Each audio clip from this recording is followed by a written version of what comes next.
Guys, welcome back, Grand Training Systems. Today we've got a two-part video on the deep frontal line and how we can open it up in the lower body. And we've got our wonderful model here, Chris, that will help demonstrate both the mobility and the stretch.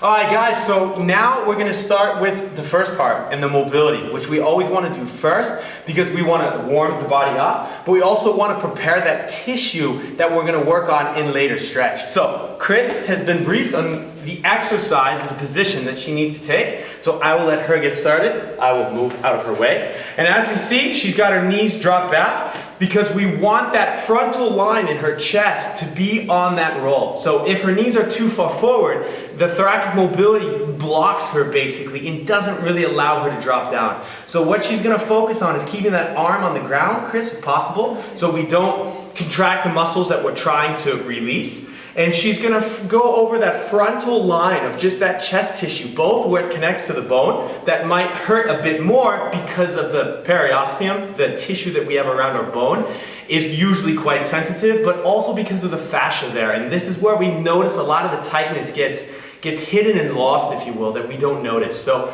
sometimes over that area is a bit more painful, but also the other attachment to the arm. So we would do this for about 3 to 5 minutes, kind of moving about, rolling left and right, searching for those different painful spots, which I think you feel. Yep.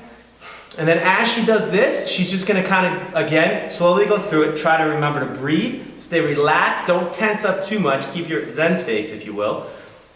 And when 3 to 5 minutes are done, we go into the stretch.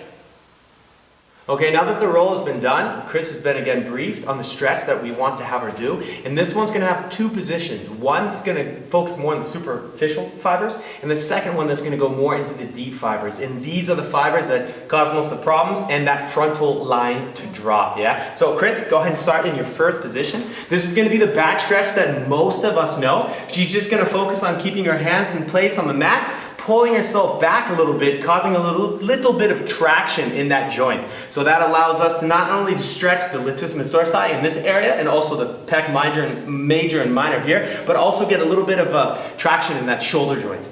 And then from here, we want to go into the deeper fibers. So what you're going to notice her doing now is she starts to curl her bum under. And so you're going to get more of an arch here. And what this does is this really starts to pull in those lower and deeper fibers. As I said before, the ones that are the guilty culprits, if you will, of really causing this deep frontal line to fall. So again, with this, we're going to want to make sure she breathes. She can go in between the two positions from the first to the second stretch. And she can also rotate to the right and left a little bit because every client's going to have a different spot in which they feel it more.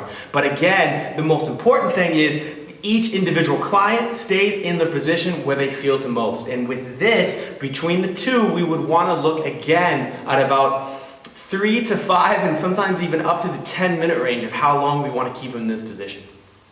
Alright guys, so as always, if you have any questions, please write on the wall. If you want these bad boys in your inbox right away, sign up for the newsletter at gtsgermany.com and LinkedIn, Facebook, Google Awesomeness, and we are there. So until next week, thank you Chris, and ciao.